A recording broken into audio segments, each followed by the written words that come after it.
Did you see today that Utah is trying to get rid of fluoride in the water? They literally banned fluoride from being in the water. And it was weird. On the CNN story, they spoke about Calgary and Edmonton, how Calgary had gotten rid of fluoride and Edmonton kept it, and the differences between the quality of dental care in Calgary and Edmonton, and how the children in Calgary, because they didn't have that extra fluoride in the water, had experienced more cavities and problems with their teeth compared to kids in Edmonton. So weird seeing that. That's in Canada here. And it wasn't just that, but I read this BBC article on it, and apparently now there's other states like Florida, for example, that are examining getting rid of fluoride.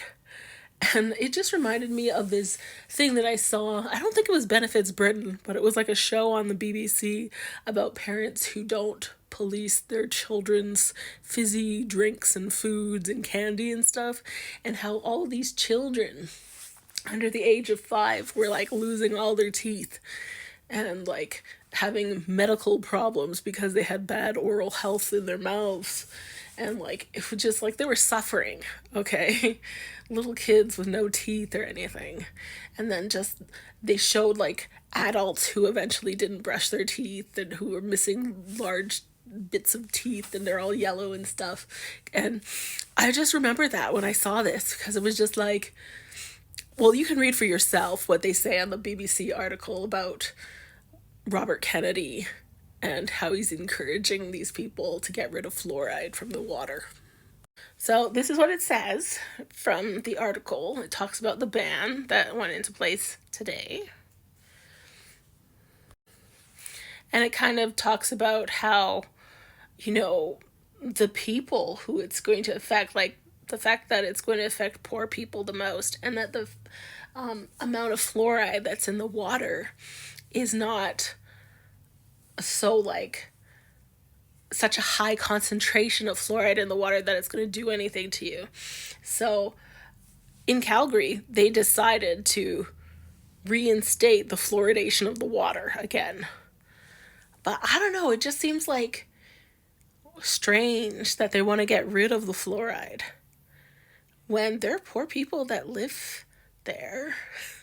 That's who it's going to affect the most. Rich people can afford to have toothpaste that has fluoride in it, or that is special, or they can afford to, if they have weak teeth, they can use something like Sensodyne, so they're not going to feel the pain in their mouths and stuff. But yeah, it just seems kind of scary. So if you read what Robert Kennedy Jr. said, he thought that the fluoride was associated with chemical waste. It just really crazy. They think that it's chemical waste that they're exposing the children to, in the toothpaste. The dentists are regularly using this thing that causes problems with your bones, bone cancer and stuff like that. I don't know where they're coming up with these statements. Millions of people all over the world use fluoride in the water, and you have good teeth. And it just seems kind of you're condemning a little kid to have a disease, or to be tormented with bad teeth for the rest of their life. Can you imagine little children who have rotted teeth? I don't know. I remember seeing that BBC program. I'll see if I can find a link to it.